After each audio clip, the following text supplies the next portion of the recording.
Ok, gente, continuando nossa aula sobre matrizes em C, eu vou mostrar agora um exemplo para vocês de como a gente faz para criar uma matriz, no caso essa matriz vai ser 2 por 2, e preencher essa matriz com valores lidos do teclado.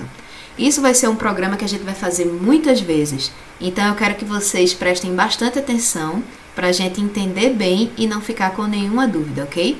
Então, deixa o celular do lado, fecha as outras abas que você está vendo. Eu quero que você se concentre durante esses minutinhos para entender esse exemplo que eu estou passando para vocês, porque ele é precioso, certo? Eu peguei emprestado os slides que a gente usa como material de apoio lá na UFPE para ensinar introdução à programação em C para as turmas de engenharia, certo? Então, vamos dar primeiro uma passada rápida nesse programa e depois a gente vai executar ele em modo depuração na apresentação, certo? Passo a passo. Bom, aqui eu tenho a função main, né? Nada diferente do que a gente já está acostumado. E aí, ó, eu crio uma matriz de inteiros, chamada matriz, a variável, né? E vai ser uma matriz 2 por 2. Em seguida, eu vou criar duas variáveis do tipo inteiro, i e j. I ela vai assumir os valores das linhas e J vai assumir os valores das colunas, certo? Então aqui eu vou ter, olha só, aposto que vocês ainda não fizeram nenhum programa desse jeito, certo? Eu vou ter um for dentro de um outro for. Como é que isso vai funcionar? A gente vai ver o passo a passo, mas eu já estou explicando previamente. O primeiro for, ele vai controlar as linhas, certo? Então, ele vai, se eu tenho uma tabela com 3 linhas, ele vai primeiro ler a primeira linha, depois a segunda linha, depois a terceira linha.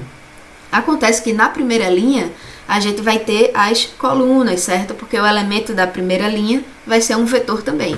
Então, a gente vai ter que iterar dentro dessa primeira linha. E para isso, a gente usa um segundo for, e aí a variável de controle desse segundo for é o j, certo? Lembra que eu falei i é linha, J é coluna, certo? Então aí, ó, eu vou estar na primeira linha e aí eu vou ler J0, J1 e J2. E aí eu passo para a segunda linha, J0, J1 e J2. E terceira linha, J0, J1 e J2, isso considerando uma matriz 3 por 3, certo? E aí, dentro desse segundo for, é que eu vou pedir para o usuário dar entrada com o elemento que ele quer. E aí o usuário vai digitar no teclado, com o scanf a gente pega esse valor e guarda lá dentro da matriz, ok? Vamos executar esse programinha passo a passo. Então aqui vocês lembram, né, que eu fiz algumas aulas mostrando o modo de depuração do CodeBlocks. Esse slide aqui, ele tenta simular um modo de depuração em uma IDE. Então, vocês podem depois fazer esse próprio processo de depuração lá no próprio CodeBlocks, certo? Eu recomendo muito que vocês façam isso, para vocês irem acompanhando passo a passo. Mas vamos lá. Aqui é como se fosse lá, né, o nosso editor de texto, nosso programinha. Essa seta azul está indicando qual é a linha que a gente vai executar naquele momento. Aqui está o resultado do nosso console, né? O que é que vai ser impresso e o que é que vai ser lido do teclado. E aqui está a nossa memória, que seria equivalente àquela janelinha Watches, que eu boto lá no CodeBlocks, certo? Então, a memória, ela vai mostrar qual é o estado do nosso programa. Lembrando que o estado do programa é o conjunto de variáveis existentes e os valores que elas assumem em um determinado momento da execução, certo? E aqui está uma representação do HD, mas que não vai ser relevante para esse exemplo agora, certo? A gente vai trabalhar somente com entrada e saída de dados aqui, né? O printf e o scanf vai aparecer aqui. E o que está acontecendo na memória do computador da gente vai ser representado por esse grid aqui, essa grade, que é a memória do computador, certo? Então, vamos lá. Vou executar essa linha agora, certo? Essa linha, ela vai separar os espaços necessários para a gente armazenar a nossa matriz, certo? É uma matriz 2 por 2. Então, ela vai pegar esses espaços aqui da memória.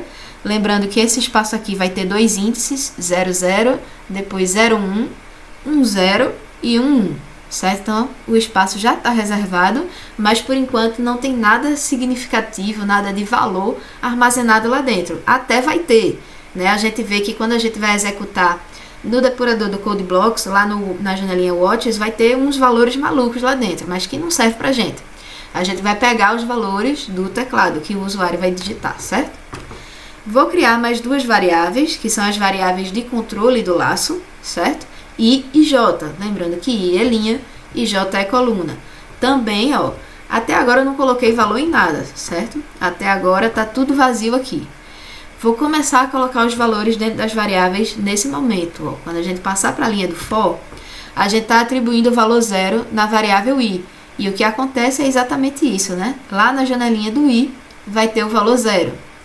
E aí, próximo passo, verificar a condição. I é menor que 2, qual é o valor que está dentro de i? É 0, certo? Então, 0 menor que 2 retorna 1, que é o equivalente a uma condição lógica verdadeira, uma expressão lógica verdadeira. Se for verdadeiro, eu vou executar o que está dentro do corpo do meu for, certo? Vamos lá para a primeira linha dentro do corpo do meu for. Na primeira linha, eu vou ter um outro for, e eu vou atribuir valor à minha variável de controle j, que é 0, né? Então, eu vou colocar 0 dentro do meu j também. Então, percebam que até agora, o estado do meu programa é i vale 0, j vale 0, e por enquanto minha matriz não tem nada de valor, né? Tá só o lixo lá da memória em C. Vou avaliar a condição, j menor que 2, j vale 0, 0 menor que 2, verdadeiro. Então, a gente continua e vai executar tudo que está dentro do corpo desse segundo for, que é essa linha aqui. E aí, nessa linha, eu vou imprimir na tela a mensagem entre o valor em porcentagem D, né? Porcento D, que vai ser substituído com os valores de I e J. Aí, vai imprimir essa mensagem na tela aqui, ó. Não apareceu, mas vai aparecer, né? Depois. Entre o valor em 00. Vocês vão ver como é que vai ficar depois. E em seguida, eu faço o scanf, né? O scanf, ele vai ler um valor inteiro, já que a minha variável é inteira, né? Minha matriz, ela é uma matriz de inteiros. E aí eu vou guardar dentro da minha matriz. Mas que posição da minha matriz? Na minha posição I e J, certo? Importante também lembrar que tem que usar o I comercial, certo? Para poder pegar. Porque aqui a gente está pegando um valor, uma posição específica, né? Uma variável lá dentro da minha matriz. Então, para isso a gente tem que usar o I comercial.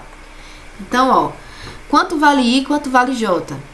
I vale 0, J vale 0. Então, eu vou colocar na posição 00 da minha matriz, que é essa janelinha aqui, né? Então, quando eu executar isso, ó, vai apresentar na tela entre o valor em 00, o usuário digita 8 e aperta Enter. No que ele aperta Enter, o meu scanf é executado e vai guardar o valor digitado dentro da posição passada aqui, IJ, que é 00.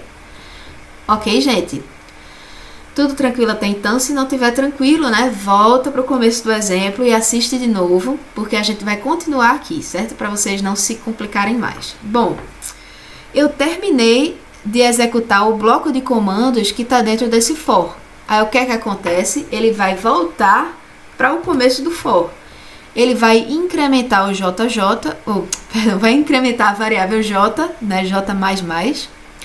E aí meu j que valia 0, agora vale 1. Ó, já atualizou o valor aqui de j. Eu vou voltar a avaliar aquela condição, né? J menor que 2, j vale 1. 1 menor que 2 é verdadeiro. Então, eu vou executar mais uma vez esse bloquinho aqui dentro do for. Então, entre com um valor, agora vai imprimir 0, né? E a posição 0 da matriz é essa aqui. E aí, o usuário vai digitar 4 e vai colocar o Enter. E aí, quando ele digitar o Enter, o scanf vai guardar o valor 4 dentro da posição 0, 1. Então, aqui na posição 0, 1, vai guardar o 4. Ok, gente? Continuando. Meu J vai ser incrementado novamente em uma unidade. Era 1, passa a valer 2, né? J menor que 2, 2 menor que 2. Aqui é falso, né, gente? E aí vai retornar 0. E aí ele vai sair dessa variável de controle.